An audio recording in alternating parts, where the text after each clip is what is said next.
Hey everyone, welcome back to another exciting episode of Attack Productions. Today, Bankrupt joined once again by Austin and Jake. What's Hello. going on, you know? I just like confusing you guys. Today's matchup is me versus Austin. I brought back AOD because I got draft pack cards in final, or dash pack cards in finally, and I was excited to play it. And Austin brought back Cooler, which also has dash packs, which we talked about like last week. And then Jake's also played the same deck with dash packs as well. There's buttons, there's links. Let's get today's matchup. Yeah, I've just been really enjoying because I liked this deck when it came out a whole lot. I played it a lot, and Cooler is one of my favorite characters. Should surprise no one here in the channel. But I have the dash pack made the deck so much more fun, and it keeps it, I think, pretty relevant. No, it helps it out a lot. That one drop Cooler Unison is sick. Yeah, that and the King Cold. Like, the Z Battle card, like we discussed last video, is just kind of okay. Like, it can be a trap at times. But it's literally the Unison Cooler and the King Cold have made that deck like, mwah. Yeah, I understand why King Cold was needed. I just feel like for one energy, it does a lot. Now, granted, you do need to have a bunch of unisons. I think unisons in your drop to get down to one energy. 3. Classic AOD start. Get 3 bodies on the board. It's perfect. It's a holy trinity. So I was very frustrated. Do they all have different arts? Yes. Well, I'm using the Metal Leader from TCG Metals. Great bunch of guys. Check them out if you haven't got your Metal Leader. They do a lot, and they've started doing some for the new sets as well. This is the AOD one. But yeah, no, I have all 3 of the arts for Bobbity in in my deck, because I also have the I think it's a gold stamp one. So I didn't want to go down to 3 life this turn, but you had a good turn 1 push against me. Yep, that's with the new deck adds. If you see that Cooler Unison, you are gonna have a lot of pressure. Especially if you go second. Like, it's rough because that dual attack, and that you get to burst one, so it fuels getting the unisons in the drop area, and it also fuels your energy. Like, oh, it's so good. It is. I will say. I would say this turn was very frustrating. After taking all that life, I still hadn't seen a Turles at this point, and one of my go-tos is either to play a Turles, swing the lead, and then awaken during the leader's attack phase. Yeah, I just didn't see a Turles, which really was bad for me. Oof. This is a very frustrating game for both of us, like at different parts. Yeah. Like, it was a weird game. Like, it was a good game, like very good. Like, I had a lot of fun playing it, and it's really, looking back on it and thinking about it, was a really good game. But I know we were both frustrated at points in this game. I really like this overrealm play here. You get to go ahead and draw a couple cards and get a little bit of free pressure on this Unison. Even if you don't kill it, you get to like keep the marker total down and like stem the bleeding a little bit. And if you've got a follow-up play with some AOD guys, it's just going to be a pretty solid turn too. So I actually wasn't focusing too much on the Unison just because this deck cycles Unison so well. I did choose... I didn't want to, but I did choose this card, Absolute Confidence, because you don't need a blue leader play, you just need 2 blue energy. And it was kind of one of those things where it's like, hey, Austin, I have this in my deck. Get ready for it. And I don't know if you actually saw me discarding that or not. Oh, the blue Vegito extra card.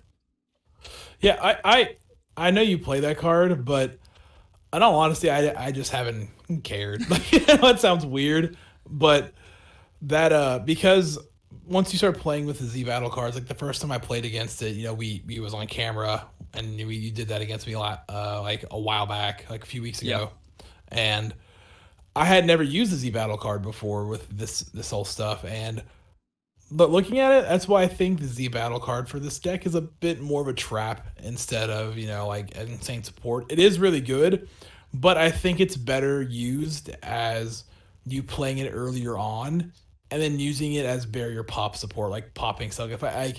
honestly, like would have been a really smart thing to do would have been to try to like establish it, and like in past games, I'm looking back at stuff and establishing it early and using it to just pop the field instead of like waiting to like try to play it on turn 4. I will say, Yeah,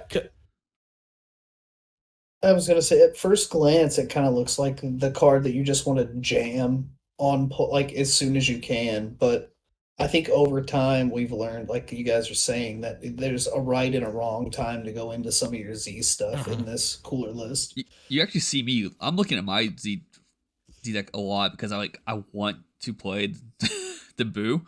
Yeah. But then oh wait, I need 3 energy to get its full effect. I will never use that card to awaken. I don't think it's worth the extra awakening on this leader.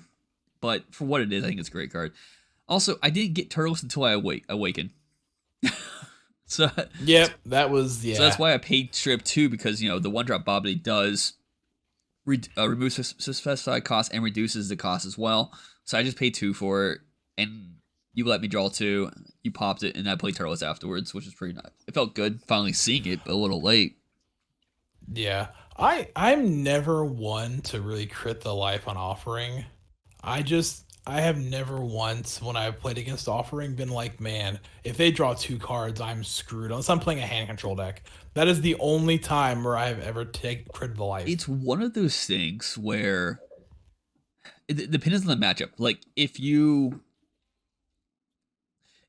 I say, hey, do this or this, I'm giving you a choice, and then from your choice, it's letting me know what you prefer. Like, are you confident in your hand, or are you confident in maintaining your life? Because it's one of those things where it's like, if you take the life, then you feel really confident about your current hand status, So it always gives the player choice. But then there's some players who is like, I just don't like crits. I'm never going to do it. I don't care how many cards you have. I can go aggro, and your deck can go pretty aggro. Yeah, King Cole doesn't have deflect, so hitting it with 13 felt really good. But you did have a second one, which I was actually okay with, primarily because you tapped out, and since this card doesn't have double strike, I knew I could take that additional life, and as long as I combo out of the rest of the turn, I was safe. We discussed later after this match that I had decided in 2 Dodorias, the 1-drop counterplays, because I knew that you played a lot of 2-drops or less in this deck. So I had sided them in to just maybe add a little pressure, and that was my plan, to play a King Cold and leave 1 energy open to play a Dodoria, because I have one in my hand. As you saw, I discarded it, but unfortunately, I was tapped out. And I was like, well, that's one of my 2 Dodorias, so I think this is going to be a match where I might have to be tapped out more instead of not leave energy open. Which green doesn't really hate. You've got homicidal clones, dormant potential, charismatic Frieza, even though you've spent a few of those already this game. So while doesn't feel the best, it's not the worst position in the world to be in green just as a color. Yeah, because like with this deck, with you having the Salsa Unison as a counterplay, and then you can also charismatic after that, is so nice. Because it's just 2 charismatics for 1 energy, because you play it, and then you turn opponent's turn, so you also draw a card for the Unison going to the drop area.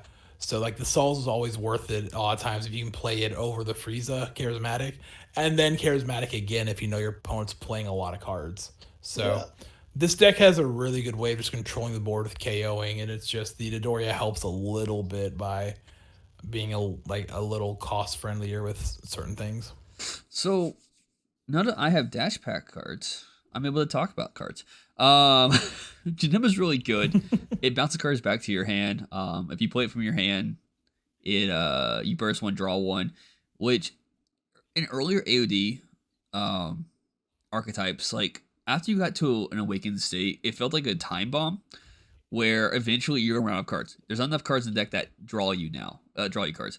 But since the Janemba tournament promo card, and then the this new Janemba as well, which just gives you other ways of just adding more and more cards in your hand. And like Jake had pointed out earlier, I play the Overrealm Bardock because I felt like originally this deck didn't draw enough, and I needed more ways to constantly draw me cards. So it's just good, and I can use the Janemba to bounce any card back to my hand. And then I can just get those effects again on playing them. And one of the cool things you do about this is that you all saw earlier, I pulled a Sin Shimmer onto my hand, which works really great with this particular card, because if you have on the board already established and your opponent has 3 energy, it's a triple strike. And then you could use Gem to bounce it back to your hand and then just replay it again for 1 energy, because you already had it on the board for the previous turn. So initially, it's a dual attack triple strike if you had it already on the board prior. I didn't want you to swing for your battle cards, like, whatsoever. So I knew if I could just minimize your turn, just Unisons, I should be fine. And yeah, that was a clutch play. And having the blocker to be able to use Sense of Being on my leader felt even better, because at that point, I don't care if that blocker goes out or not. In this case, it looks like I did combo it to keep it alive. But it allowed me to establish a little bit more protection on my leader. Now, yes, I did negate the second attack, but this just helped me flush the board out more. And I think your hand was getting a little bit low at this point too. It was, yeah. I think at this point I'm at 4 or 5 cards. This is still a scary position to be in with him at 3 open green. Now that you've placed your secret rare on the table, there's a lot of things he could do to remove it before you get any extended value from it. I'm well aware that a fear of mine could be him turning around and playing the Golden Frieza just to board wipe me. Yeah. But I felt confident in the 1 energy I have in my hand that I was able to do that. So I did have a negate, and I did put a super combo on the board, so I'm able to combo that off. I had a good amount of combo power there. And as soon as he paid 1 for that cooler, I was like, all right, I'm just going to 13 it and then just make him discard another card from his hand. So that really fucked me over, if I'm being honest, not being able to use that cooler, because I was going to use it to put a Golden Frieza back in the deck and then use Whis to shuffle, because I had milled 2 Golden Friezas immediately at the start of the game. No. And I did not have one in my hand. I think before your turn 3, I was like, hey, can I see that bottom card? It was some point I asked you to see. You said the bottom cards and you wanted to read it, and that was so you knew the bottom one was there, but the other one the one up top of it was also a Golden Frieza. Oh, okay.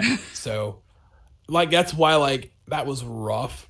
And so the whole plan was, all right, you know what? I'll tap 1, I'll get double strike in, maybe put some pressure on you, maybe use some cards, since you have 1 life left. I'll make you discard a card and I'll put a Frieza back in.